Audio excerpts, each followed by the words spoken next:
and this one is a cooperative storybook adventure game, and it's also my personal pick of the week. And the reason I'm picking this one is because I see a lot of cooperative adventure board games out there, but this one really seems to be breaking the mold, doing a lot of things different and even unique that I haven't seen in any other board game. And the first thing to know about this game is that this is not a campaign game. This is going to be offering 7 different standalone scenarios that you'll be able to play even with different player groups. You're not going to be missing out on anything, and there's no legacy elements if you don't play them in a particular order or with the same player group. And each scenario is going to have players exploring a different map, meeting all sorts of different characters unique to that scenario, as well as completing specific scenario objectives. And of course, to try and complete these different objectives, players are going to be taking turns performing actions, and this is another area in the game that I think offers a very unique experience. Because the way the action selection works in this game is by using a river of action cards, and these are going to be located beside the board, and each player is going to have 4 action pawns that they're going to be taking turns issuing out on the various action cards in order to perform that action. But what makes this action selection so interesting is that there's actually a couple mechanisms layered on top that add a lot more strategy and decision making for the players. The first mechanism comes into play when you're actually performing the action, because each of these cards is going to have an action associated with it,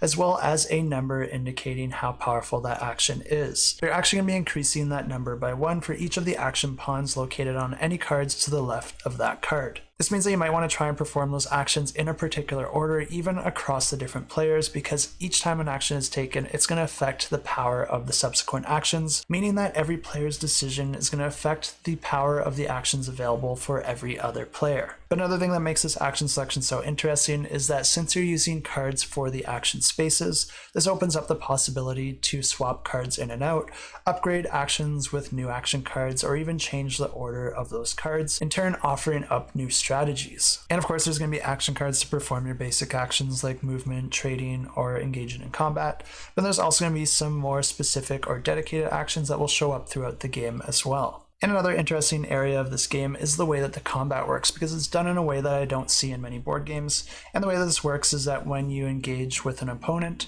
you're going to be drawing that opponent's card, and it's going to come with a grid on it as well as various icons. And these icons could be good or bad for the players, but they're going to be activated anytime that you cover them up with one of the polyomino tokens. And to get those tokens, players are going to be rolling a pool of dice at the start of the combat, and the dice that you roll are going to be determined by your stats and items. You'll then be laying out the tokens to cover up the different areas of that card, and if you want to defeat that opponent, you're going to have to cover up all the areas that deal wounds to that opponent. Some of these spaces can also grant you rewards, so you'll be trying to cover those up as well, or if you feel like you're not able to defeat the enemy, you might just only go for those in order to get at least the best benefit that you can. But then other spaces can also deal damage to you, so that might get in the way of your overall strategy, and you're going to have to decide which approach is best at that given moment. I think this one looks like it's going to be a lot of fun without too much rules overhead, so if you are interested in this one, make sure to follow along, because it will get you a free gift in the form of 8 additional companion cards. And of course, you can find links to this campaign in the description below.